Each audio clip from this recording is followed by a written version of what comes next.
Boa tarde, sejam bem-vindas e bem-vindos. Meu nome é Flávia Bueno, eu faço parte da equipe de facilitação e este é o webinar Financiamento para Ação Climática Local na Amazônia, uma iniciativa do ICLEI América do Sul em parceria com o Instituto Clima e Sociedade, o ICS.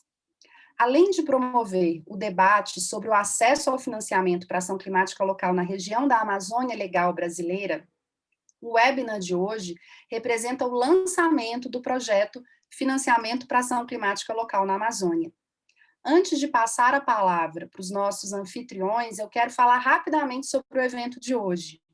A programação ela vai até às 17h30, horário de Brasília, e está dividida em duas partes. A primeira será uma apresentação do projeto Financiamento para Ação Climática Local na Amazônia, e a segunda parte vai ser um painel com a presença de 3 convidados que vão falar sobre os desafios, as oportunidades e os caminhos para o financiamento para a ação climática na Amazônia Legal brasileira no contexto dos governos locais.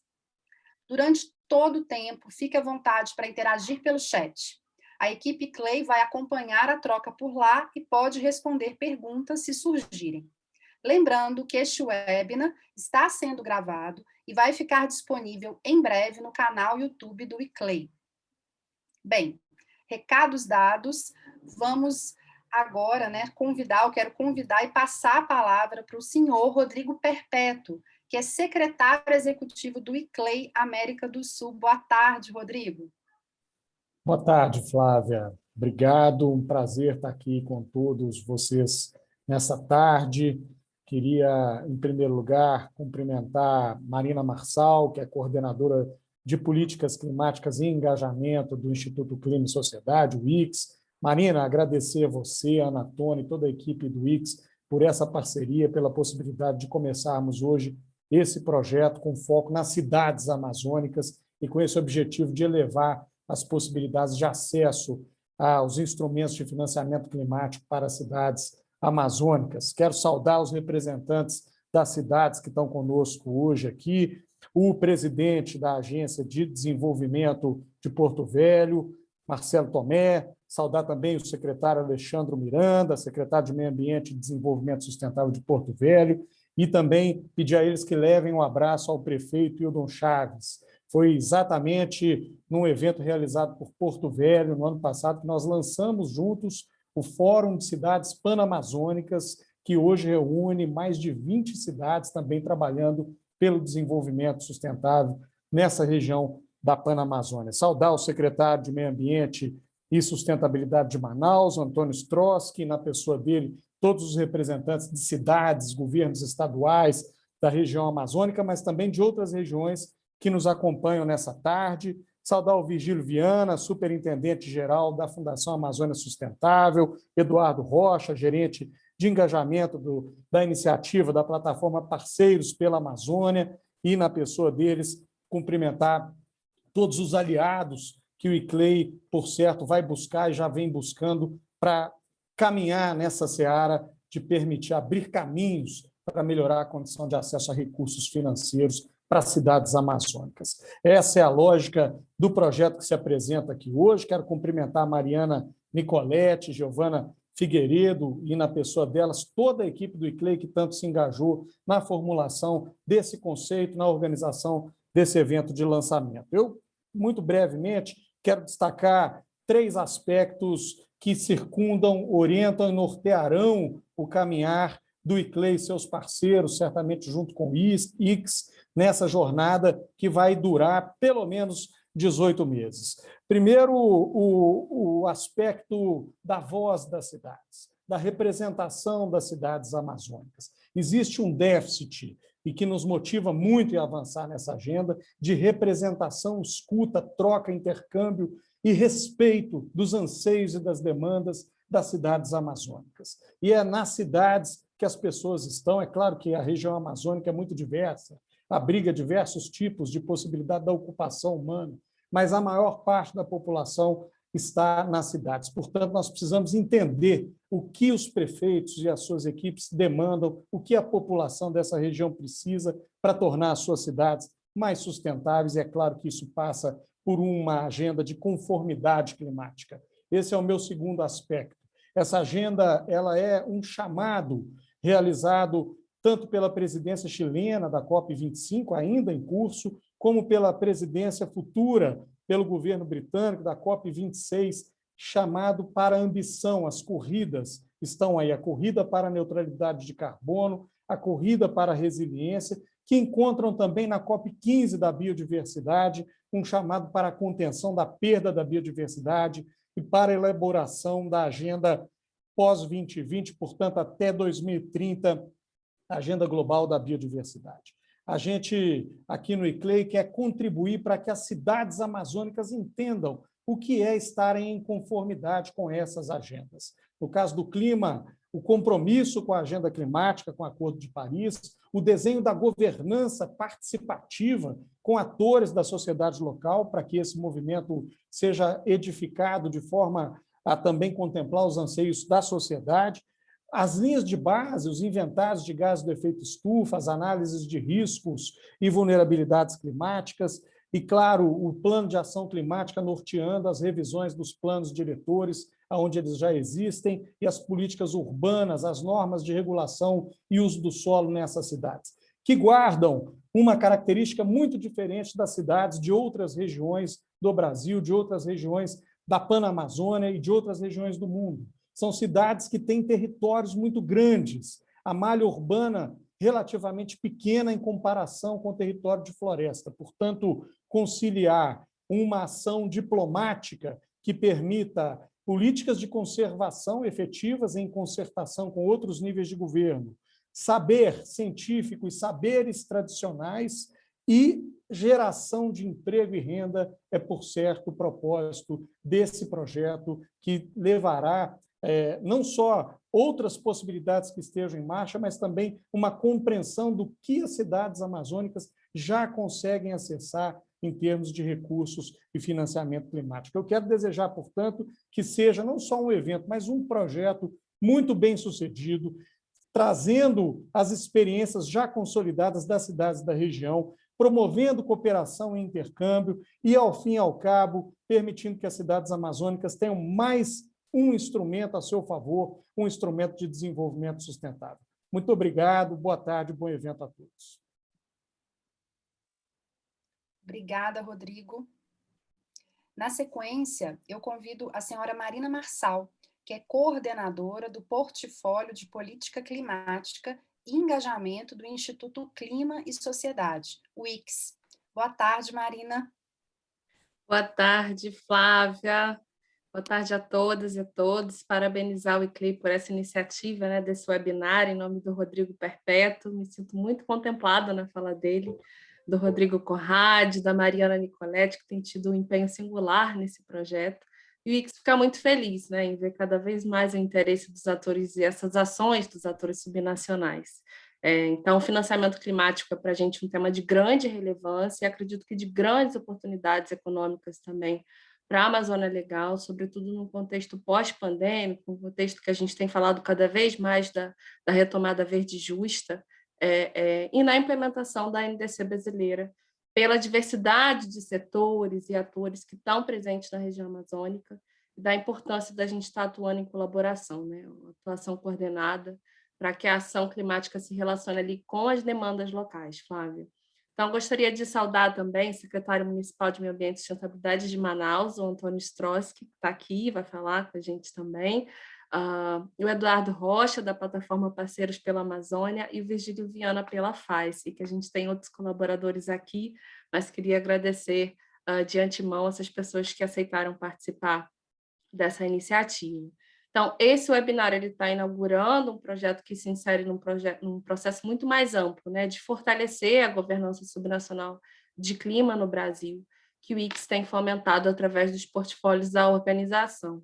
Então, para nós, assim, é um prazer conectar esses parceiros que a gente tem e ser ponte, né, para que outros atores amazônicos possam ser acessados, visibilizados e ser exploradas essas sinergias e potenciais colaborações para o fortalecimento da ação climática local e do protagonismo dos governos locais nessa agenda de clima. Eu acho que tem muitas oportunidades econômicas que surgem com cidades que estejam verdadeiramente comprometidas, né, pela maior ambição climática e, claro, com monitoramento, e acho que isso está cada vez mais nítido para todo mundo. Então, nós do ICS temos visto um aumento do interesse subnacional em assumir esses compromissos pela ação climática, a Aliança pela Ação Climática, a ACA, que o Clay está no Conselho, é um exemplo disso, né? A gente vê cada vez mais cidades procurando esses compromissos para entender o papel na implementação da agenda de clima subnacional, e acredito que a gente tem visualizado dos atores subnacionais essa urgência de buscar recursos próprios para executarem projetos pela ação climática local. Então, o financiamento climático, ele é um desses caminhos viáveis. Então, na medida que as ações, né, as cidades possam aumentar o seu potencial técnico para criar projetos que possam ser financiáveis, essas iniciativas vão crescer ainda mais da agenda de clima. Então, além da contribuição direta para a implementação da NDC, eu destacaria esse aspecto e lembrar, né, que as cidades são as grandes responsáveis pelas ações tanto de adaptação quanto de mitigação. Então, acredito que a construção de projetos para o financiamento climático na Amazônia, em parceria com esses atores locais, como o Rodrigo Perpétuo falou, potencializa ainda mais as ações das prefeituras e pode produzir respostas que sejam verdadeiramente eficazes aí para os desafios da população local, aliado ao compromisso global com o Acordo de Paris. Então, muitos parceiros do ICS, espero que brevemente vocês sejam acessados para construir essa ponte com essas prefeituras amazônicas que têm esse interesse de criar esses projetos financiáveis em clima, e desejo sucesso ao projeto, que possam surgir daí projetos interessantes, exemplos de boas práticas a serem replicadas por outras cidades e que no futuro bem próximo a gente possa ver essas boas práticas em eventos, side events das COPs, das Climate Weeks, das pré-COPs e por aí vai. Então, sucesso ao projeto, contem com a gente aqui no ICS e parabéns pela iniciativa, Clay. Obrigada, Marina. Agora, representando o prefeito de Porto Velho, eu convido também o senhor Marcelo Tomé, presidente da Agência de Desenvolvimento de Porto Velho. Boa tarde, Marcelo. Boa tarde, Flávia. Boa tarde a todos. Transmito aqui um abraço do prefeito Wildon Chaves a todos os participantes e cumprimento a todos os painelistas em nome do Rodrigo Perpétuo, já agradecendo o convite à cidade de Porto Velho, que teve a oportunidade de abrigar no ano de 2020 um grande movimento de diálogos sobre o tema do desenvolvimento sustentável na Amazônia, que demos o nome de Fórum Amazônia Mais 21. Quero aqui transmitir algumas das ações que a Prefeitura tem deflagrado em busca, né, e em contribuição para o cumprimento da NDC brasileira, em especial no eixo da regularização fundiária, seja urbana ou rural, é uma agenda prioritária para o prefeito Wildon Chaves e tem avançado bastante nesses anos. Ainda na questão de comando e controle, todo o apoio que a Prefeitura dá nas ações de combate a desmatamento e queimadas ilegais na região amazônica, considerando que Porto Velho é um município com grandes proporções, uma área rural enorme, né? As nossas dimensões são superlativas, só uma dimensão, temos 700 quilômetros de ponta a ponta, desde o Baixo Madeira até a fronteira com a Bolívia, o que demonstra a dificuldade e a complexidade que é gerir um município desse tamanho, o terceiro maior município e a maior capital brasileira.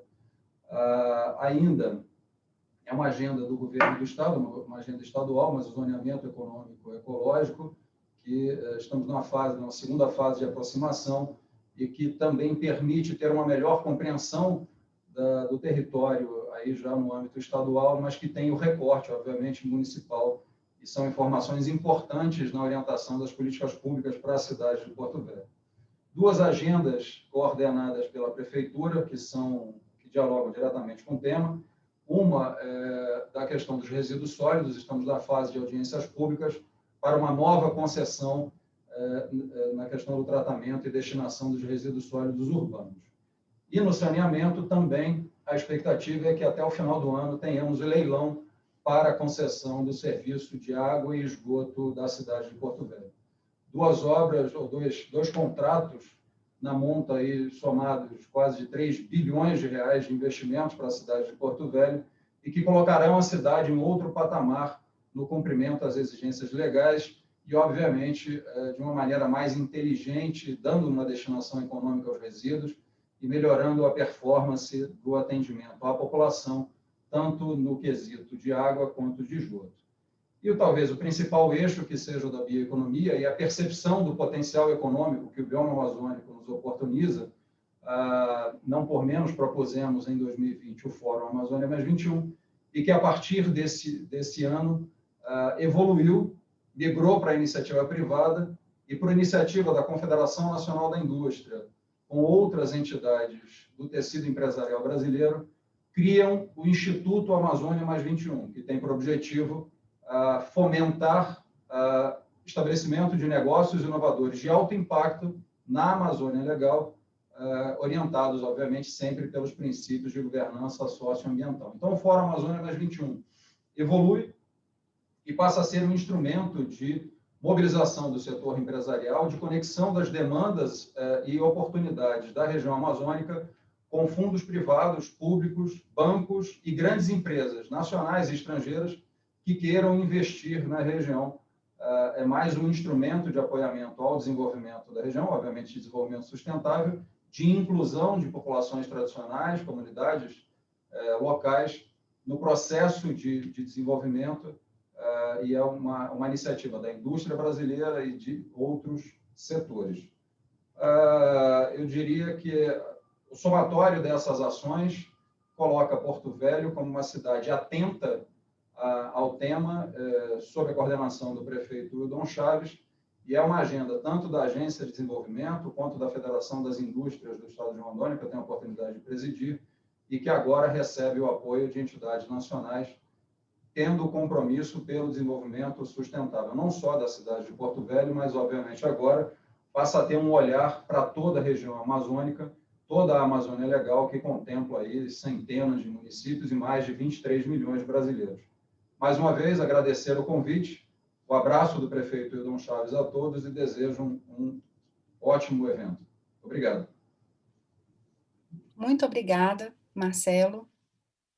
E agora, para dar início à primeira parte da programação, eu convido a senhora Mariana Nicoletti, que é gerente regional Baixo Carbono e Resiliência do ICLEI América do Sul. A Mariana vai apresentar o contexto e o projeto Financiamento para Ação Climática Local na Amazônia, uma iniciativa do ICLEI América do Sul em parceria com o ICS. Mariana. Muito obrigada, Flávia. É um prazer estar aqui com vocês nessa tarde. Muito obrigada pela participação aí de todos e de todas. Eu vou contar, então, como a Flávia falou, um pouco sobre o contexto em que essa iniciativa se insere e também um pouco sobre o próprio projeto, em que muitos e muitas de vocês vão ter a chance de conhecer melhor em breve, numa fase em que a gente vai acioná-los, né, para conversas, para reuniões, para envolvê-los mesmo na iniciativa. Eu vou compartilhar minha tela agora. Bom, vocês estão vendo aí, então, agora a minha tela. Eu vou contar, primeiro, rapidamente, um pouco mais para vocês sobre o ICLEI, sobre o trabalho do ICLEI, né, e também a conexão, vocês vão entender a conexão com esse projeto. Depois, uma breve introdução ao tema e ao contexto.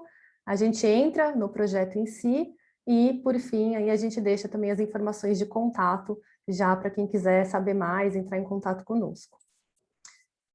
Bom, o ICLEI, então, para quem ainda não conhece, né, o ICLEI é uma rede que hoje envolve mais de 2.500 governos locais e regionais, e é uma rede que trabalha em prol do desenvolvimento urbano sustentável. Então, hoje, a gente está ativo em mais de 125 países ao redor do mundo, e o nosso trabalho, ele se relaciona a influenciar políticas em prol da sustentabilidade, impulsionar a ação local para o desenvolvimento de baixo carbono, baseado na natureza, equitativo, resiliente e circular, né? Tudo isso de forma integrada. Esse é o grande desafio e esse é o cerne do nosso trabalho.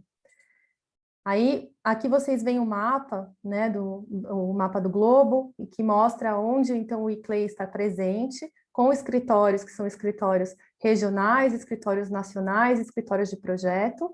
Então, vale destacar que na América do Sul, a gente tem o escritório regional localizado aqui em São Paulo, né, onde eu estou falando, e também um escritório na Colômbia e na Argentina. Bom, os 5 caminhos para o desenvolvimento, né, que a gente trabalha no ICLEI, que a gente promove, sempre em parceria com atores locais, atores regionais e internacionais, e principalmente, né, junto com os governos locais. Então, ele se pauta em um desenvolvimento que seja de baixo carbono, como eu já falei, baseado na natureza, equitativo, resiliente e circular, isso de forma integrada, a fim de promover o que a gente chama de uma mudança sistêmica. Então, essa mudança sistêmica, ela se relaciona a criar soluções, criar pautas que equilibrem qualidade de vida, então padrões de vida humana, com ambientes naturais e construídos saudáveis, em harmonia, que estejam, então, em prol desses 5 caminhos aqui que a gente trabalha. Falando, então, um pouco agora sobre o contexto, né, em que esse projeto, essa iniciativa que a gente está lançando hoje se insere. Bom, a gente está falando de financiamento climático, né? Financiamento climático para a execução de projetos e ações relacionados tanto à mitigação, então a reduzir as emissões de gases de efeito estufa, por meio de estratégias e de ações aí que transformem os padrões de desenvolvimento, as atividades humanas, para evitar, então, novas emissões e também para reduzir os impactos da mudança do clima já sentidos e também futuros, né, que vão ser sentidos nos territórios, e também para adaptação, que é toda uma agenda voltada a adaptar os territórios, as populações, os modos de produção aos efeitos da crise climática já instaurada, e também de explorar oportunidades benéficas, oportunidades relacionadas justamente à qualidade de vida e esse ambiente natural e construído, de forma harmônica. E, bom, quando a gente fala de financiamento climático, a gente está falando de recursos advindos tanto do setor público quanto dos atores privados, que vão viabilizar, então, essas ações e estratégias, né, de mitigação e de adaptação, e que chegam nos territórios por meio de diferentes canais. Então, por meio de canais multilaterais, bilaterais, nacionais, regionais, né, e por meio também dos atores privados. E aí a gente, então, entende que os atores multilaterais são principalmente os bancos internacionais de desenvolvimento, agências e divisões das Nações Unidas, do Banco Mundial, do BID, né, que então funcionam mesmo como um meio para que esses recursos internacionais direcionados à agenda de clima, especialmente para os países em desenvolvimento, cheguem, aterrissem nos territórios. Os atores ou os canais bilaterais são os bancos e agências de desenvolvimento, que são criados aí por um único país, né? São centrados em um país, como, por exemplo, a Agência Francesa de Desenvolvimento, a Iniciativa Internacional Alemã. Então, a gente tem alguns exemplos já bastante conhecidos no Brasil, mas vale dizer que há uma possibilidade também sempre, né, de se pensar em recursos próprios dos atores públicos, que advêm de impostos, de outras fontes de receita, e também dos setores da economia que não são controlados pelo Estado e que vem investindo cada vez mais na agenda climática. Então, tudo isso combinado é para dizer que são múltiplas as fontes, né, de financiamento hoje disponíveis, e que é preciso compreendê-las, organizar e estabelecer essas pontes, né, entre os governos, os atores dos vários setores que estão presentes nos territórios e esses canais aí por meio dos quais esse financiamento pode, então, alcançar os territórios. Então, para a gente entender um pouco a magnitude disso, né, eu trago aqui 2 dados.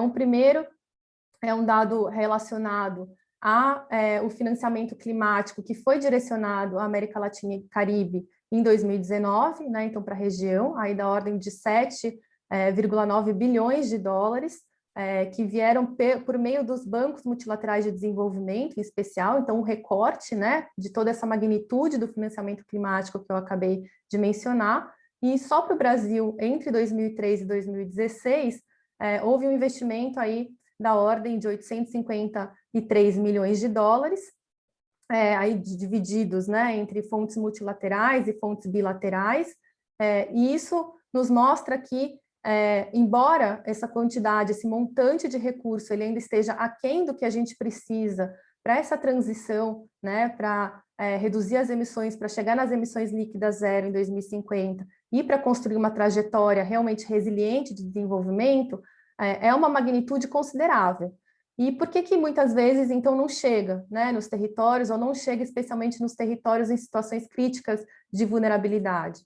Tem uma questão importante que aparece nos vários estudos e que a gente mesmo já sente, né, no contato aí com vários atores ao redor da região, que é uma dificuldade mesmo de desembolso dessas agências financiadoras frente a projetos que muitas vezes não atendem os critérios que são requeridos para aprovação desse recurso.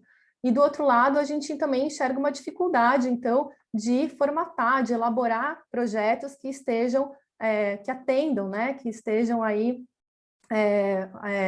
a contento desses critérios que são trazidos pelos esses canais multilaterais, bilaterais e até nacionais de financiamento. Então, existe aí uma lacuna, né? E é justamente nessa lacuna que esse projeto se insere com o recorte para a região amazônica. E aí a gente está falando da Amazônia Legal brasileira, né, que tem suas peculiaridades, né, como região, e que, além disso, tem uma heterogeneidade grande, né, nesse território enorme do qual a gente está falando aqui. São cidades aí, né, essas cidades amazônicas que têm uma representação importante quando a gente olha para as emissões de gases de efeito estufa hoje no Brasil, né, como mostram os dados do SEG Município, são dados de 2018, e essas emissões, como vocês podem ver aqui na imagem, né, pela cor dessas bolinhas aqui que representam, então, o montante de emissões de gases de efeito estufa, elas são principalmente advindas de mudança do uso do solo, do uso da terra e florestas. E, então, quando a gente fala de um financiamento climático, né, um financiamento para esse desenvolvimento que esteja de acordo com a retomada verde, que esteja de acordo com aqueles 5, né, princípios do desenvolvimento sustentável, a gente está falando de um financiamento que leve em conta, então, manter a floresta de pé, né, que leve em conta a biodiversidade, além de, claro, olhar para os setores produtivos aí dessas economias locais. Bom, e aí que desafios que a gente encontra, né, que a gente já conhece aí presentes nessa região? Bom, primeiro, um grande desafio que apareceu numa pesquisa feita no âmbito do Fórum das Cidades Pan-Amazônicas no ano passado, de fato, o desafio de acessar, então, financiamento para os projetos climáticos que esses atores locais já têm em vista ou já têm, muitas vezes, formatado. Um outro desafio que eu já mencionei é a heterogeneidade da região, então não dá para pensar em soluções, né, que se apliquem a todos esses territórios, a todas essas cidades. Então, são soluções que precisam ser pensadas de baixo para cima, em diálogo, em articulação com esses agentes aí de financiamento multilaterais, bilaterais e com a própria agenda de clima internacional. E, por fim, algo também que já veio, né, nas falas de abertura, é a carência de mecanismos para a disseminação de conhecimento e para a troca de experiências bem-sucedidas. Então, o próprio Fórum das Cidades Pan-Amazônicas se propõe, né, a ser um espaço para isso, e esse projeto também se propõe a promover essa troca de forma colaborativa, né? E é isso que a gente pretende, então, fazer nos próximos meses.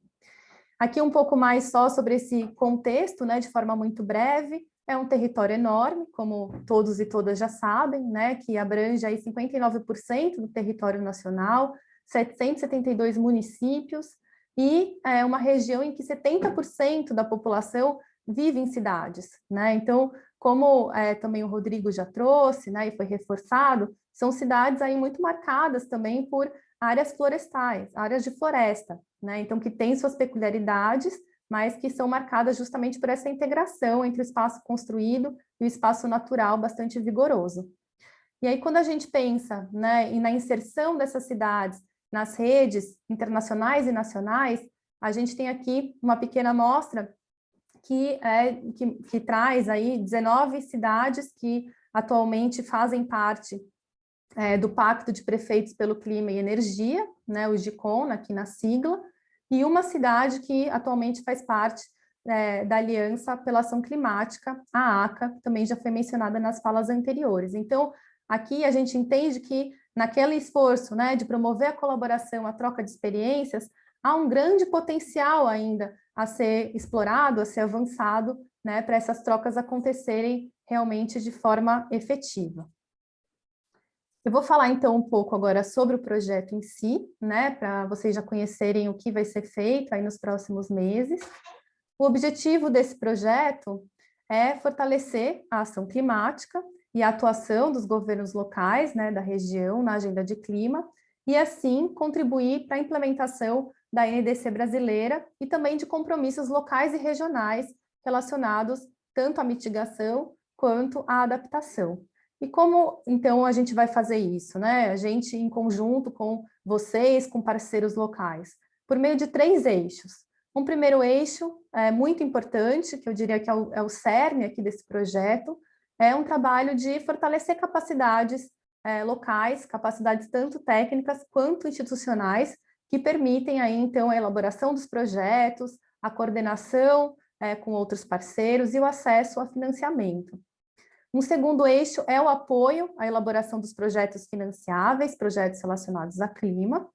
E o terceiro é aí a promoção e um apoio para a participação das cidades nas próximas conferências, né, do clima, as COPs 26 e 27, que vão acontecer agora no final desse ano, né, e no final de 2022. Bom, e falando um pouco mais, então, detalhando, né, rapidamente essa implementação, que vai se dar ao longo de 18 meses, a gente, então, lança o projeto hoje, né, nesse webinar em que estamos. Depois a gente tem uma fase de diagnóstico, em que a gente vai mapear políticas, instrumentos, iniciativas já em curso, boas práticas e, principalmente, os atores, né, presentes na região. A gente, então, em paralelo, também começa um esforço de sensibilização, de engajamento, de estabelecer parcerias por meio de reuniões bilaterais. Então, como eu falei, vamos acessar, né, muitos e muitas de vocês que estão aqui com a gente, e também de promover compromissos políticos quando couber, né? Então, de trazer mais informações sobre esses movimentos, campanhas e compromissos que já estão sendo assumidos aí por cidades e regiões ao redor do globo. A gente, então, entra numa fase de sessões de capacitação, tanto na Agenda Climática Internacional de Clima e suas relações com os territórios, quanto capacitações específicas para a elaboração de projetos climáticos financiáveis. Então, nesse momento também, a gente vai ter um trabalho aí de selecionar 5 cidades que vão seguir no projeto. Até então, as atividades elas são abertas, elas vão envolver um grupo maior, né, de atores e de cidades, e a partir dessa seleção, com base em critérios que vão ser discutidos, comunicados, a gente passa ao apoio à elaboração mesmo dos projetos por meio de oficinas, de diálogos para troca de experiências e também de diálogo com agências financiadoras, justamente para testar, conhecer melhor os critérios, receber feedbacks e abrir esse canal de diálogo. O apoio à participação na COP26 e na COP27 acontece, então, em paralelo a esse apoio à elaboração de projetos e envolve uma preparação mesmo de agendas, né, para essas conferências, um acompanhamento das reuniões, eventos importantes, relacionadas direta e indiretamente às negociações mesmo da agenda de clima, e também um apoio aí ao longo das conferências para os governos locais e parceiros que estiverem presentes aí nesses eventos. Tudo isso, então, culmina, né, no final desse período, desses 18 meses, em alguns resultados, produtos, entre os quais eu destaco aqui os projetos elaborados junto a 5 governos locais, então projetos aí que a gente vai trabalhar para que estejam robustos, fortes, para receber, né, o financiamento climático. O conteúdo sobre financiamento climático, aí a metodologia de elaboração do projeto, lições aprendidas, que vai produzir aí um material a ser disponibilizado e uma plataforma pública, já capitaneada aí pelo IX, que é a Plataforma Subnacional para o Clima, e a criação de um espaço de diálogo entre cidades e instituições financeiras atuantes na Amazônia Legal. Então, a gente pretende abrir essa ponte, né, azeitar esse diálogo, para que ele continue acontecendo dali em diante. Como próximos passos imediatos, então, do projeto, a gente vai fazer uma articulação com governos locais e com organizações, né, com atuação aí já na agenda climática. Vamos ter um encontro sobre compromissos políticos e um convite para as capacitações. São os próximos passos mais imediatos aí para vocês terem no radar. Por fim, então, a nossa visão de impacto desse projeto é contribuir para atrair investimentos, né, para essa agenda de clima, para projetos climáticos na região da Amazônia Legal brasileira, e com isso, então, apoiar a implementação local dos compromissos assumidos pelo Brasil na NDC, com potencial, inclusive, de contribuir para um aumento de ambição, né, e também compromissos e metas subnacionais que se conectam com o Acordo de Paris. Bom, aqui eu deixo os nossos contatos, então, né, para quem quiser escrever, saber mais, mas, de novo, reforço que esse é um começo de um diálogo que vai seguir aí bastante ativo nos próximos 18 meses. Muito obrigada. Obrigada, Mariana. Muito obrigada pela apresentação. Agora a gente segue para o painel que vai ser mediado pelo senhor Eduardo Rocha, que é gerente de engajamento da plataforma Parceiros pela Amazônia, o PPA. Antes de passar para o Eduardo, só fazer um lembrete, né, que durante as apresentações dos painelistas, você que está assistindo, fique à vontade para enviar perguntas pelo chat. A equipe vai selecionar algumas perguntas e, ao final das apresentações, o Eduardo vai direcioná-la aos convidados, né, para que eles respondam. Bem, seja bem-vindo, Eduardo. Passo a palavra para você e um bom painel para a gente. Muito grato, Flávia. Queria inicialmente saudar Rodrigo, Marina, Marcelo, Mariana, companheiros que estiveram falando antes de mim. É um prazer representar a PPA aqui neste importante webinar. Inicialmente, vou trazer um pouco sobre a PPA, Plataforma Parceiros pela Amazônia, que trabalha de forma colaborativa e multissetorial para, além de promover o engajamento de atores do ecossistema de impacto na Amazônia, também busca a promoção de iniciativas de desenvolvimento sustentável e de conservação da sociobiodiversidade da Amazônia. Nesse sentido, há alguns anos, temos implementado programas pioneiros, como o Programa de Aceleração da PPA, hoje conhecido como AMAS e coordenado pelo IDESAN, e que já apoiou mais de 30 empreendimentos de impacto e investiu cerca de 5 milhões de reais até o momento.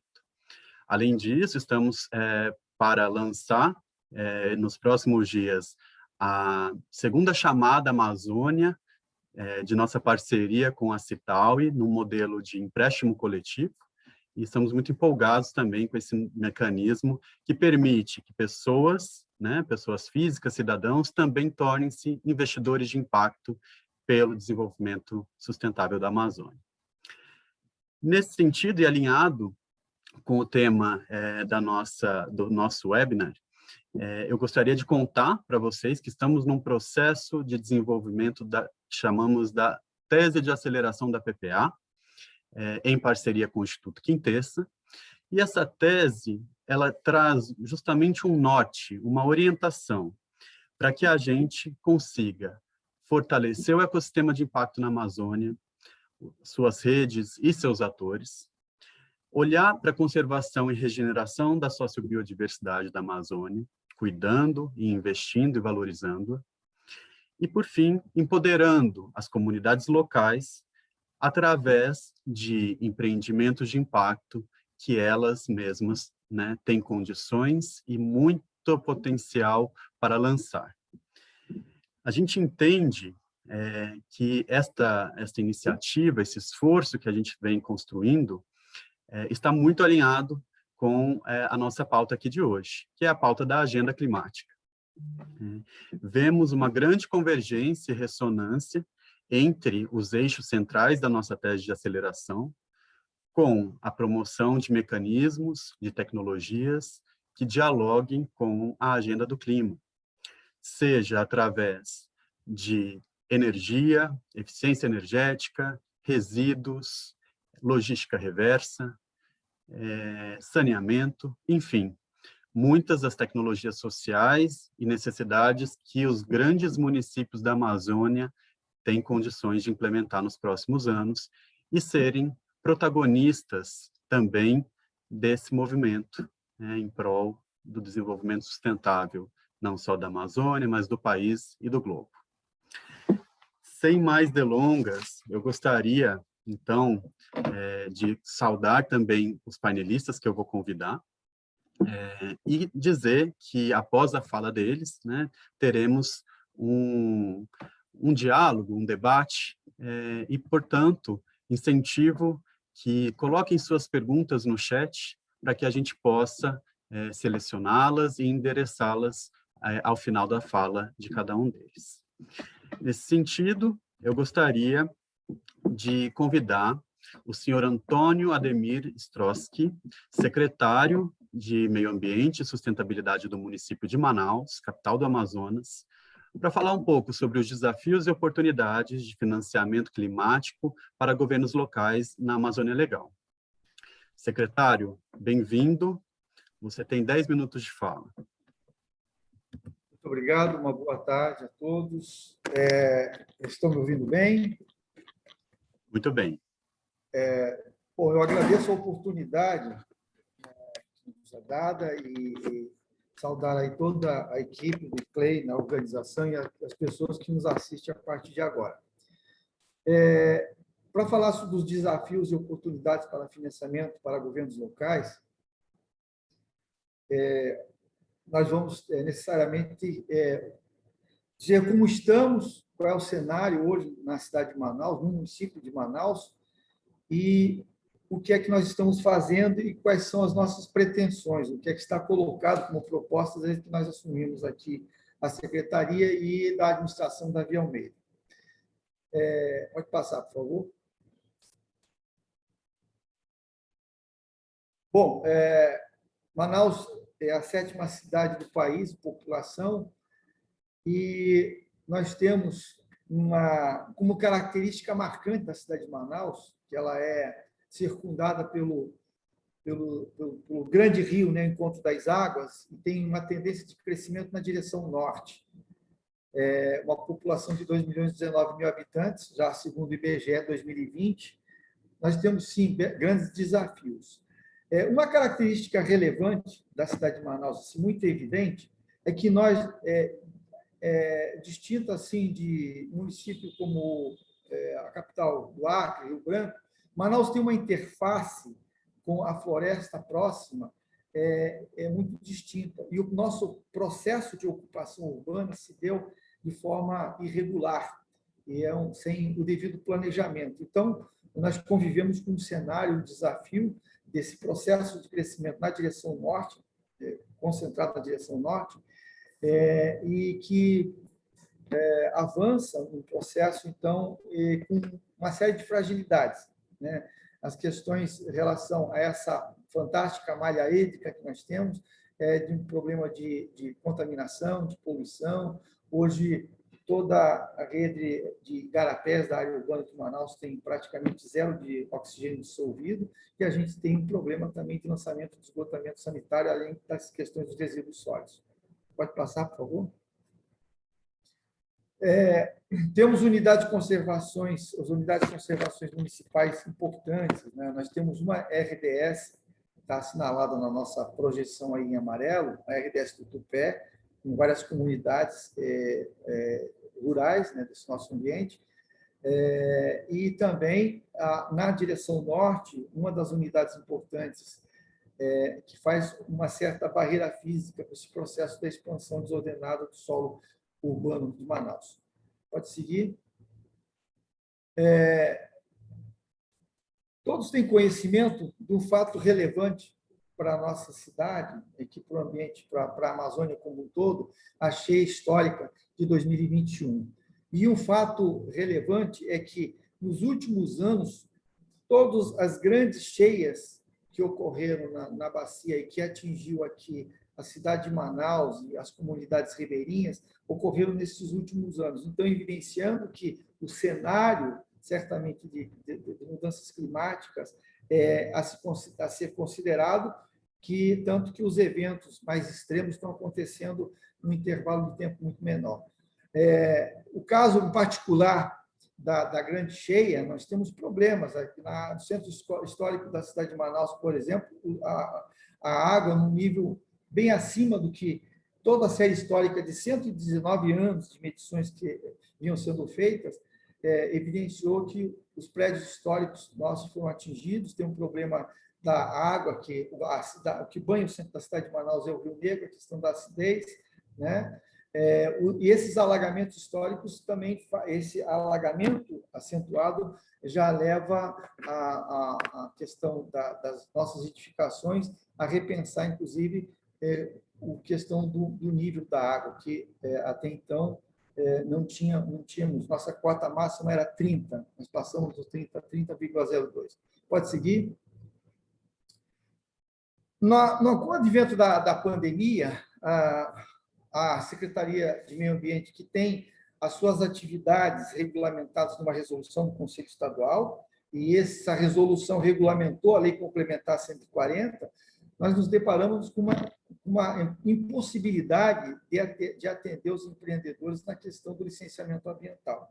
Então, nós fizemos uso de uma portaria para a renovação automática das licenças ambientais pelo período de 1 ano, haja visto o impedimento das vistorias habituais. Então, fizemos já nesse primeiro semestre, tivemos com a equipe da Secretaria iniciativas assim estruturantes. Eu quero fazer o registro aqui de um cenário ainda herdado da administração anterior, que fez num ato em lei no final do primeiro semestre do ano de 2020, uma redução na estrutura da Secretaria. Então, nós tivemos que nos readequar a essa situação colocada e, mesmo assim, nós encontramos agendas prioritárias. Já foi feita a revisão de uma lei de licenciamento da Secretaria e, com ele, nós conseguimos estabelecer objetividade desse instrumento que regularmente nós utilizamos. E, desde o dia 1º de junho, nós colocamos em consulta o nosso Código Ambiental de Manaus, que está completando 20 anos. Então, no curso das últimas 2 décadas, no cenário nacional, nós tivemos o advento da Política Nacional de Recursos Hídricos, o Código Florestal de 2012, a Política Nacional de Resíduos, a nossa Política Estadual de Resíduos, que é bem recente, de 2017, né? O ano passado, o novo Marco do Saneamento.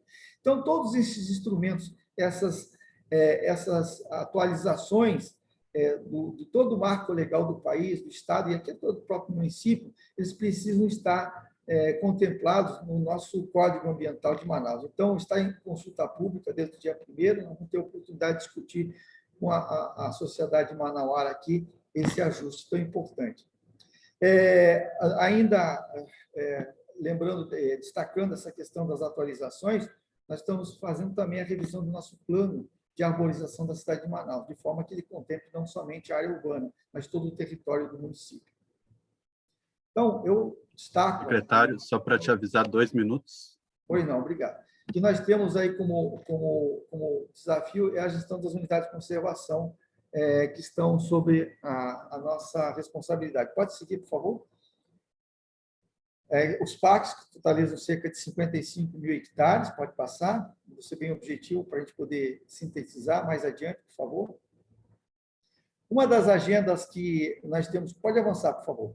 Uma das agendas que nós temos tratado aqui, agora um desafio que se coloca para o município, é indiscutivelmente a gestão dos resíduos sólidos. Nós temos um local de destinação final que está completando 35 anos, é uma unidade que está recebendo cerca de 2.700 toneladas de resíduos sólidos ao dia, em sua grande parte dos resíduos domiciliares, que tem essa composição. A gente assinalou aí, apenas para destacar a importância da fração orgânica e que nessa área nós temos, sim, a geração de gás de efeito estufa, que é uma preocupação, mas nós já temos um projeto em curso de aproveitamento para geração de energia elétrica e o desafio da mudança para uma nova área.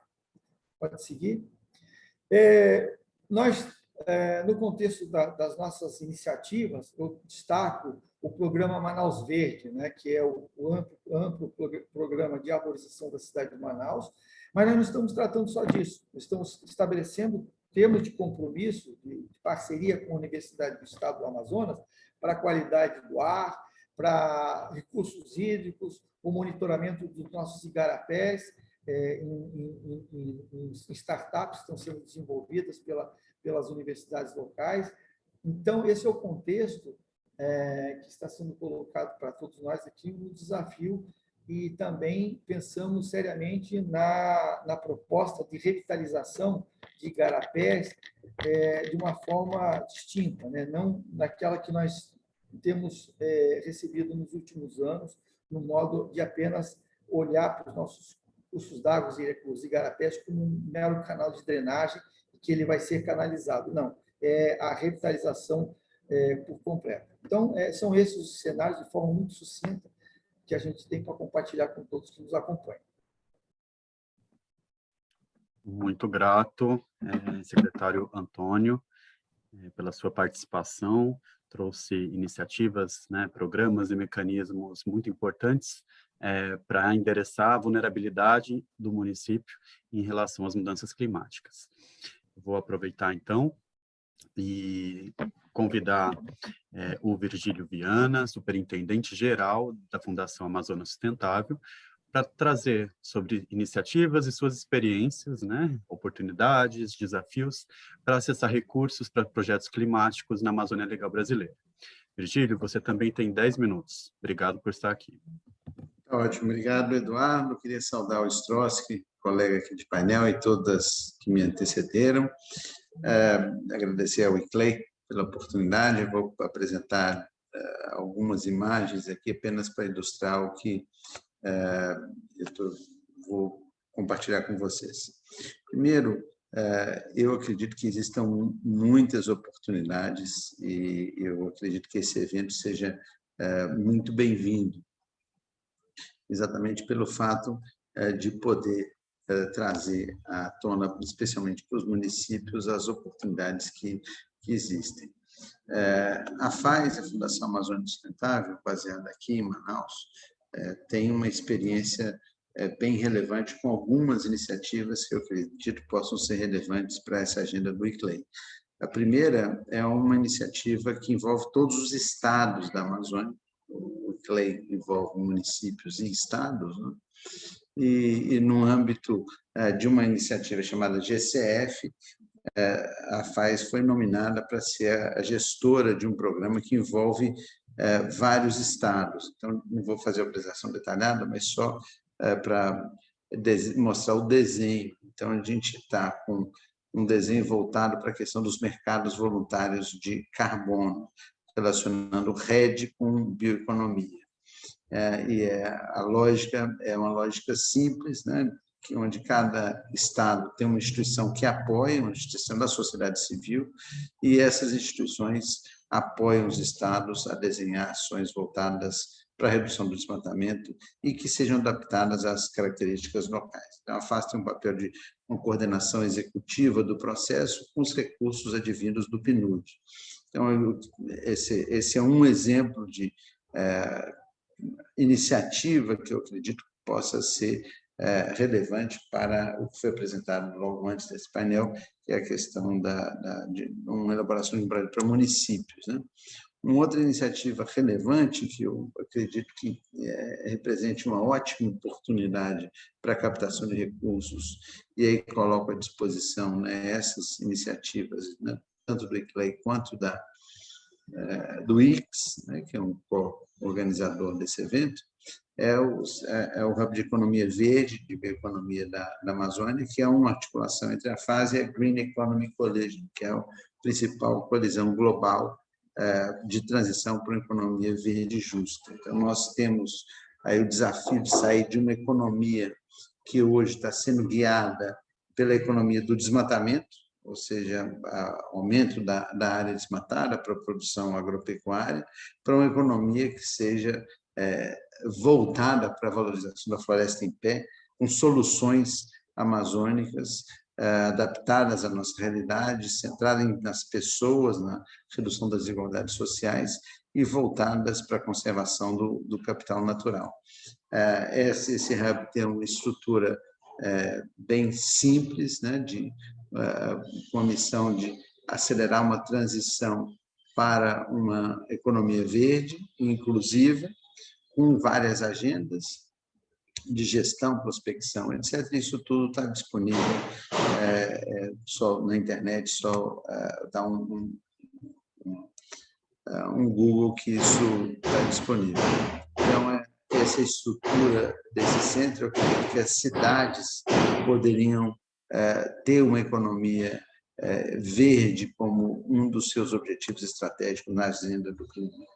Uma outra iniciativa que, a meu ver, pode servir como referência dentro dessa pergunta de quais são as oportunidades de Aliança pela Educação na Amazônia, e a ideia é repensar os caminhos para a educação na Amazônia a partir da análise de experiências concretas de inovação e desenvolvimento e apoio aos governos e organizações da sociedade civil sobre essas novas tecnologias educacionais.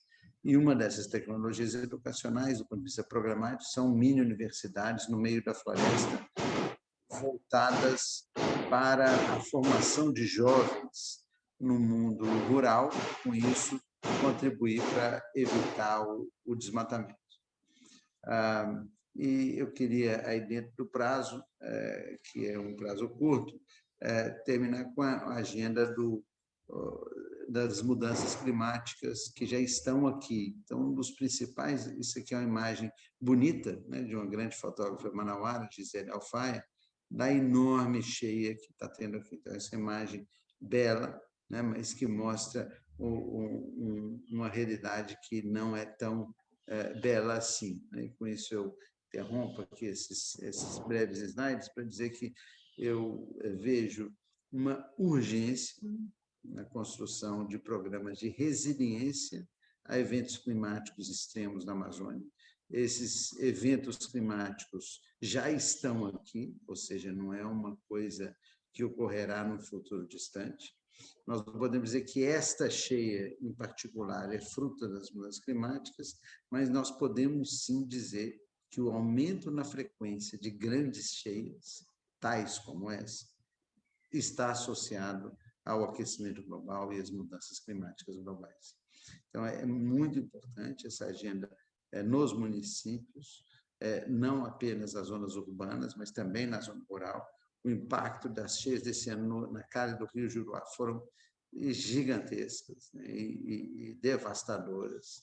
Então, a agenda de adaptação é extremamente relevante. E eu vejo como principal barreira, e a outra parte da pergunta que me fizeram, para esse painel, eu diria que é a capacidade das prefeituras, em especial das pequenas prefeituras, em elaborar projetos capazes de dialogar com os mecanismos de financiamento internacional. Vejo que municípios como Manaus e as outras capitais têm um corpo técnico, né, muito mais estruturado, mas os pequenos municípios têm uma dificuldade gigantesca de acessar isso. Então, eu vejo que seria muito interessante trabalhar em redes, né, e ter instituições que possam aglutinar projetos. E nesse sentido, esse é uma parte da nova estratégia da Fundação Amazônia Sustentável, que há 2 anos assumiu o desafio de não ser apenas Amazonas, mas ser também Amazônia. Então, a gente está com um leque de atuação não apenas os demais estados do Brasil, mas também nos demais países da Panamazônia. E eu vejo que esse é um dos gargalos, ter gestores de projetos de grande escala que consigam cumprir as normas de compliance internacional, de auditorias independentes, e, enfim, códigos de conduta, etc. E, ao mesmo tempo, fazer ações muito adaptadas à realidade da Amazônia. E aí uma das lições que poderia compartilhar aqui com quem nos acompanha é a necessidade de trabalhar muito com processos de planejamento participativo. Isso é uma coisa relativamente fácil de ser dita, mas não tão simples de ser colocada em prática. Então, é muito importante a capacitação de técnicos, de profissionais das prefeituras e também dos governos estaduais no uso de metodologias de planejamento participativo, para que os projetos que venham a ser desenhados, eles de fato espelhem as prioridades das pessoas para as quais esses projetos estarão sendo direcionados. Isso é essencial, não apenas para que isso atenda às emergências mais crônicas e mais agudas, mas também para que exista uma participação social no próprio processo de implementação e avaliação dos projetos. Isso aumenta muito a chance de sucesso, e eu acredito que essa formação de profissionais nessa área seja um dos grandes desafios na implementação dessa agenda de sustentabilidade de uma maneira geral e de mudanças climáticas em particular. Na nossa experiência da FAES na área urbana de Manaus, eu acredito que existam grandes nichos estratégicos, um deles na questão de saneamento. A Amazônia, no geral, é muito ruim em termos de saneamento, e intercâmbio de soluções. Nós temos uma experiência muito relevante aqui no bairro, que é uma favela de Manaus, com saneamento de igarapés com custo baixo, né? Não com as grandes obras que muitas vezes foram feitas por governos, mas obras de pequena escala. Então, acho que esse tipo de coisa, Eduardo, é algo que poderia ser intercambiado. Essas soluções, muitas delas já existem, e a Amazônia sofre do problema do isolamento. Quem está no Amapá tem dificuldade em dialogar com quem está em Roraima, e assim por diante. Então, acho que o intercâmbio dessas soluções é algo que pode ser bastante útil para impulsar essa agenda no futuro. Não sei como é que está meu tempo, mas presumo que tenha já encerrado. Obrigado, Virgílio. Você foi preciso nos 10 minutos. Eu agradeço aos dois por ter sintetizado, e agora fica um espaço aqui para a gente poder dialogar a partir de questões que vieram do público, né? Falamos aqui de pontos muito importantes da atuação em rede, né, em que eu reforço também é o nosso mote da PPA e do ICLEI, né, trabalhar de forma articulada, com engajamento multissetorial, para que a gente possa impulsionar cada vez mais mecanismos pelo financiamento de ações climáticas, né? Então, nesse sentido, e fazendo um gancho, né, justamente com essa questão, eu gostaria, Virgílio, primeiro, e depois eu vou direcionar outra questão também para o secretário Antônio. Virgílio, como tem sido a participação do setor privado nessas discussões? Quais seriam os principais desafios e conquistas nesse sentido? Eu vejo uma transformação gigantesca do setor empresarial no mundo inteiro, em função da agenda ESG, né, quer dizer, Environment, Social and Governance, o ambiente, o social e a governança. Por uma série de fatores, essa agenda, que em muito pouco, quase nada, é diferente da Agenda 21, né, do passado, para aqueles que são mais antigos aí nessa lida, por uma série de fatores, pegou. Então, os grandes investidores estão exigindo, os sócios, os consumidores, clientes, etc., que as empresas mudem. E isso chegou ao andar de cima, né? Então, isso está no nível dos conselhos, das presidências das empresas. Existe um processo de mudança acelerada disso. Um exemplo, talvez, bem emblemático, seja a maior empresa de produção de carnes, né, do mundo, que é a brasileira JBS, que passou por um processo de muitas críticas e, internamente, tomou a decisão de fazer um investimento de R$1 bilhão em projetos de apoio à redução do desmatamento e, além disso, um programa de rastreabilidade de carnes, ou dos seus fornecedores de carne, em toda a cadeia produtiva. Para citar um exemplo ligado ao setor agropecuário. No mundo, outro aqui de Manaus, por exemplo, das empresas relacionadas à tecnologia, é também notório o engajamento dessas empresas em ações de responsabilidade socioambiental. Então, eu vejo uma profunda mudança. Agora, muitas vezes, essas empresas não sabem ainda como melhor se posicionar diante dessa agenda de sustentabilidade. Eu vejo que aí existe uma oportunidade muito grande de instituições como o ICLEI em aproximar isso, né? Em fazer com que os governos aproveitem melhor essa maior sensibilidade e interesse das empresas e façam com que essas empresas se engajem em parcerias público-privadas capazes de trazer novas soluções. E volto a dizer que a FAES, nesse desenho, ela tem uma cara um perfil muito voltado para as empresas. Nosso principal financiador são as empresas e a gente se coloca à disposição das prefeituras, dos governos estaduais, para dinamizar essas sinergias. Cito como um dos exemplos, até o secretário Strauss estava conosco aí há poucas semanas atrás, quando, numa ação de cooperação internacional com a França, nós conseguimos inaugurar uma maloca intercultural num bairro de Manaus, que é o Parque das Tribos, tem 37 etnias residindo em Manaus. E essa maloca virou uma transformação dessa comunidade, porque eles tinham perdido as raízes e encontraram nesse espaço um espaço de não só um lugar de fala, como um espaço de identificação étnica. E a prefeitura se somou a isso, né? Está criando um parque municipal na área, está com ações voltadas para a saúde pública, para assistência social e educação, etc. Eu vejo que existem muitas oportunidades de relação entre cooperação internacional, organizações da sociedade civil e governos locais. Obrigado, Virgílio. Secretário Antônio, eu vou te passar a palavra, mas quero agregar aqui mais um ponto, né, que você pode trazer também umas réplicas aí ao que o Virgílio trouxe, né?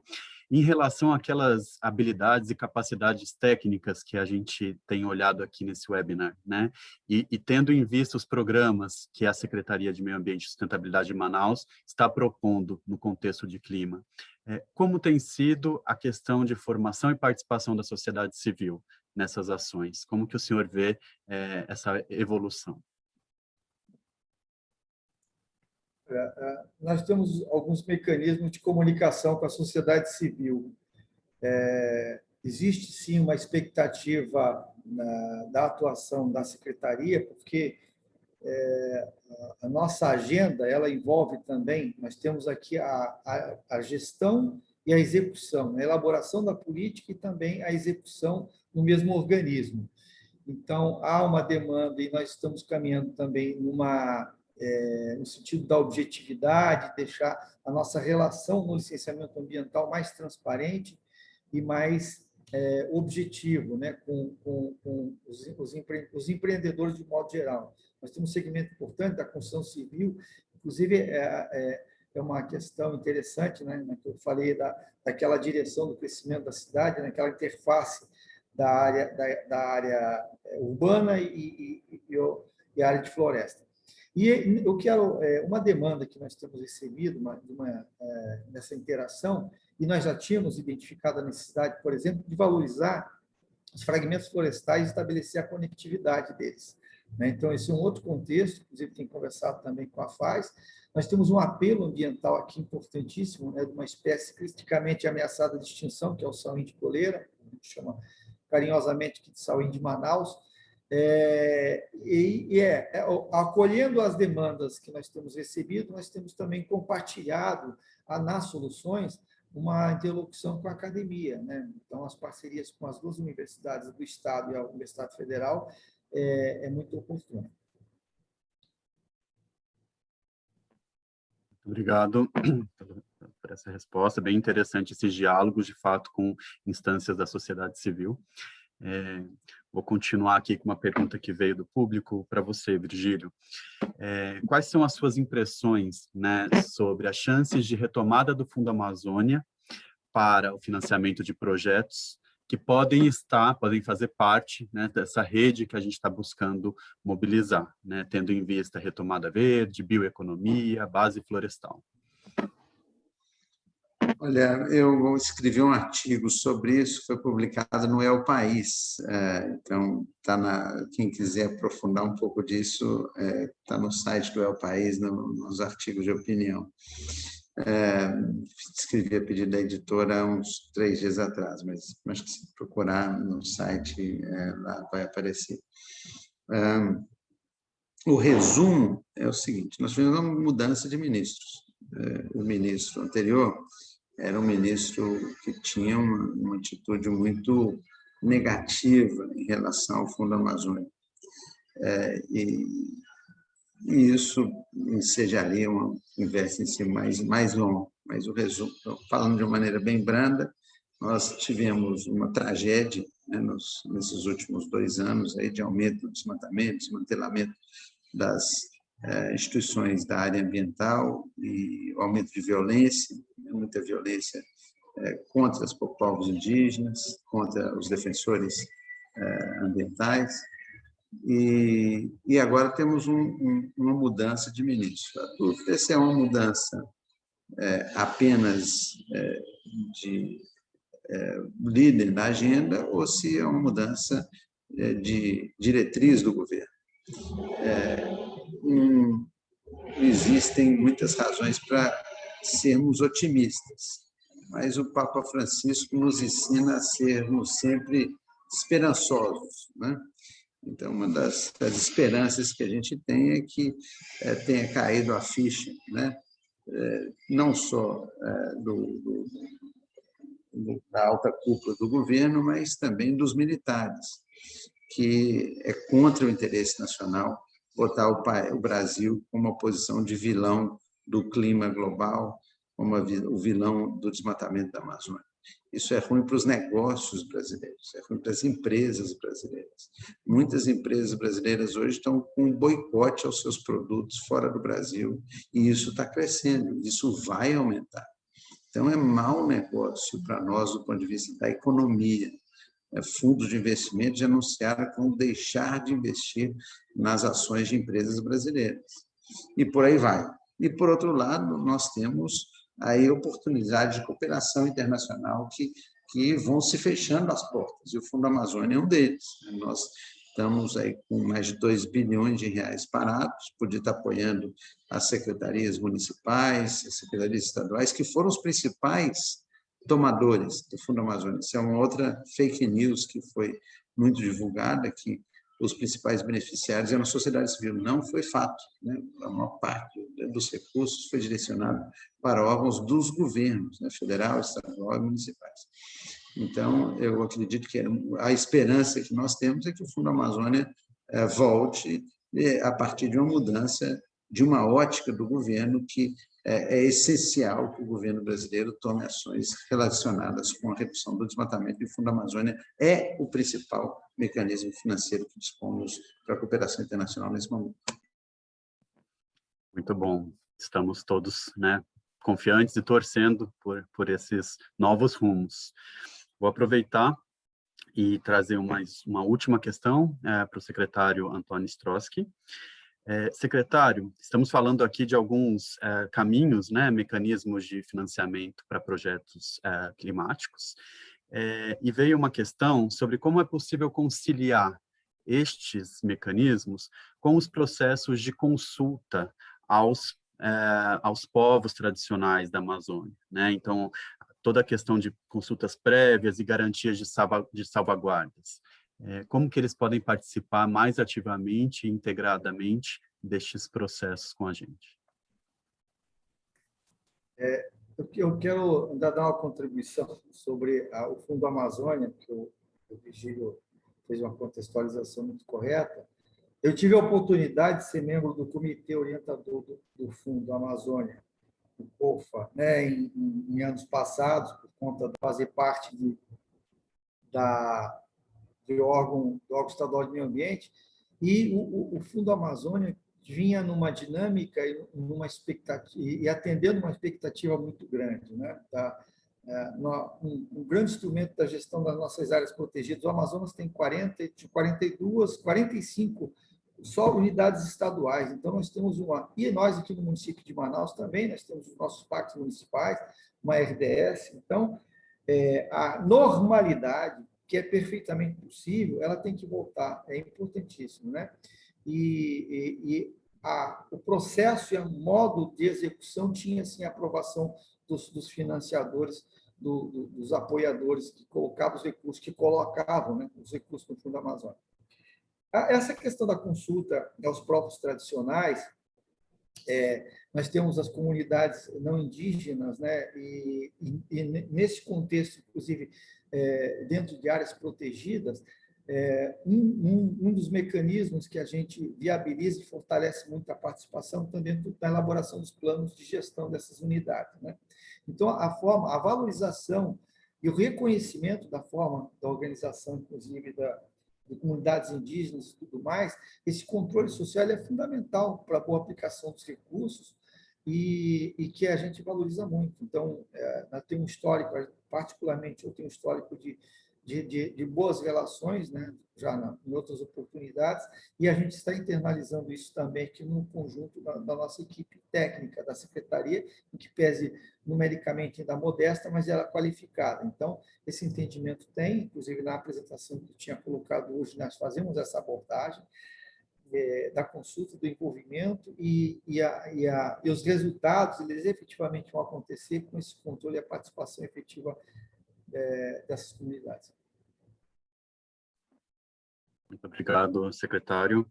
Muito bom o seu complemento às questões que o Virgílio trouxe em relação ao Fundo Amazônia, e agradeço também quanto aos caminhos, né, para que a gente envolva e integre cada vez mais povos originários e tradicionais da Amazônia nessa mobilização pelo clima. Bom, estamos aqui falando de protagonismo, de mudanças sistêmicas. Para mim, aqui como representante da PPA, foi um prazer mediar essa conversa com vocês. Passou muito rápido, né? E com certeza tem outras questões que podem vir ao longo do tempo. Só tenho a agradecer mais uma vez e vou chamar de volta a Flávia para continuar aqui o nosso fechamento do webinar. Gente, muito obrigada. Obrigada, Eduardo, pela mediação do painel, e Antônio e Virgílio por terem trazido suas experiências e os conteúdos aqui para o nosso webinar. A gente caminha agora para o encerramento do webinar Financiamento para Ação Climática Local na Amazônia, e para essa palavra final eu chamo o senhor Rodrigo Corradi, que é secretário executivo adjunto do ICLEI América do Sul. Rodrigo, boa tarde. Boa tarde, Flávia. Uma satisfação. Uma boa tarde a todas e todos. Muita felicidade que a gente pode finalizar essa nossa primeira agenda de trabalho desse projeto, acima de tudo, reconhecendo que os primeiros passos eles devem ser dados quando eles são melhores dados, com certeza, quando a gente tem boa companhia. E é na lógica de criar uma perspectiva de movimento que nós damos esse primeiro passo. O ICLEI é uma organização que, acima de tudo, não é somente uma rede de cidades e governos regionais. Nós somos, acima de tudo, uma rede de cidades que trabalha em rede. Esse encontro ele tem como característica dar essa noção de que, se estamos nos direcionando para poder apoiar hoje municípios da região amazônica que tenham, para que eles possam ter uma capacidade de poder enxergar que as oportunidades de financiamento são oportunidades para o seu desenvolvimento, nós entendemos que só podemos fazer isso se estamos fazendo isso de maneira conjunta. É por isso que, ao dirigirmos para essas palavras finais, eu, acima de tudo, quero agradecer aqui a presença do secretário Stross, secretário de Meio Ambiente e Sustentabilidade de Manaus. Queria muito agradecer as palavras do Virgílio Viana, representando a Fundação Amazônia Sustentável, a FAS, e agradecer pela mediação que foi realizada pelo Eduardo, nosso parceiro da PPA, organização que a gente tem muito carinho, muita atenção e reconhece muito o trabalho que faz também na organização, na região. Nós estamos com um contexto que é um contexto de, como a Mariana, minha colega, bem pôs no início dessa nossa conversa, um contexto onde nós, de maneira consolidada, lançamos hoje um exercício que estamos nos colocando para, nos próximos 18 meses, tentarmos alinhar a perspectiva da capacitação e qualificação de corpo técnico de municípios na perspectiva de financiamento, utilizando até, retornando um pouco a uma das falas do Virgílio, a necessidade que a gente tem de poder qualificar e chamar a atenção do corpo técnico da estrutura dos municípios, de como ascender a financiamentos, entendendo financiamentos não somente como financiamento feito pelo banco, mas o financiamento disponível para o território, entendendo também a característica de como enxergar o próprio orçamento do município e a relação que existe com os diferentes atores da União como um exercício de atingir esse financiamento. É com esse afã de qualificação técnica, com esse afã de tentar chegar, e com alguns municípios, poder chegar a um entregável de projeto qualificado que a gente quer poder se sentar e se debruçar nesses próximos meses. Mas, ao fazer isso, e por isso que o outro componente que a gente coloca aqui, e a exemplificação deles são as COPs, a COP 26, que ocorrerá no Reino Unido, e a COP 27, que acontecerá no Egito no final do ano que vem, é a necessidade que nós temos da representação de um compromisso político com a agenda climática. E é nesse contexto que nós entendemos e nós estamos querendo promover na região, com esse grupo de parceiros que nós estamos conclamando, que existe a necessidade de um compromisso político efetivo dos municípios, na demonstração da sua titularidade como atores para repensar uma lógica onde a urbanização consegue trabalhar para que o seu próprio desenvolvimento seja um desenvolvimento coordenado e coligado com o espaço que está no seu entorno. Nós, e aí o ICLEI se posiciona de maneira muito tranquila ao pensar que se o nosso desenvolvimento ele tem que ter a perspectiva do baixo carbono, uma perspectiva conectada com uma promoção da biodiversidade, que seja resiliente, que tenha como contexto a promoção de uma economia circular, ele tem que ser centrado nas pessoas. É fazer agendas de desenvolvimento centradas nas pessoas, olhando o nosso entorno, nos comprometendo com o nosso entorno, é que nós vamos ter a capacidade de poder criar política. Criar política é criar compromisso. E nós, como organização que representa governos locais e regionais do mundo inteiro, entendemos que esse é o momento de dar a titularidade para o nível local, é o momento de, dentro da perspectiva da proteção do território, a gente possa colocar a titularidade ao nível local da região amazônica. Então, é com muita satisfação que a gente está iniciando esse processo, a gente está muito feliz não somente dos parceiros que estavam nominados neste encontro, mas em todos aqueles que entraram. O chat estava ótimo em termos de engajamento e demonstração de interesse. É esse interesse que nós queríamos provocar com esse encontro. Nós estamos agora no momento que se inicia uma fase de sensibilização e de chegada aos municípios, mas não somente aos municípios. Quando a gente fala os municípios, são governos municipais e a sociedade civil e a academia e a constituição dos ambientes de engajamento do território que nós queremos sensibilizar com esse tema. Então, acima de tudo, em nome do ICLEI América do Sul, as nossas correspondências do nosso ICLEI Brasil, que é responsável por essa pauta, eu agradeço muitíssimo o engajamento de todos aqui presentes, eu agradeço muito a nossa equipe do ICLEI, que está aqui engajada dentro desse processo, nossa coordenadora dessa agenda, a Mariana Nicoletti, Giovana Figueiredo, nossa assessora referência para as nossas pautas amazônicas. Eu agradeço muitíssimo a atenção todos os representantes do ICLEI, mas, acima de tudo, todos aqueles que estão se encontrando e se enxergando dentro desse espaço, e que a gente possa ter um período, eu tenho certeza, esses 18 meses vão ser só o início de uma agenda muito profícua de trabalho, onde nós, com certeza, pela organização, nos comprometemos a avançar. Muito obrigado a todos. Flávia, por favor, retorno a ti para as nossas conclusões. Muito obrigada, Rodrigo. A gente encerra, assim, o nosso webinar de hoje. Em breve, a gravação vai ficar disponível no canal YouTube do ICLEI. Obrigada a todas e a todos pela participação.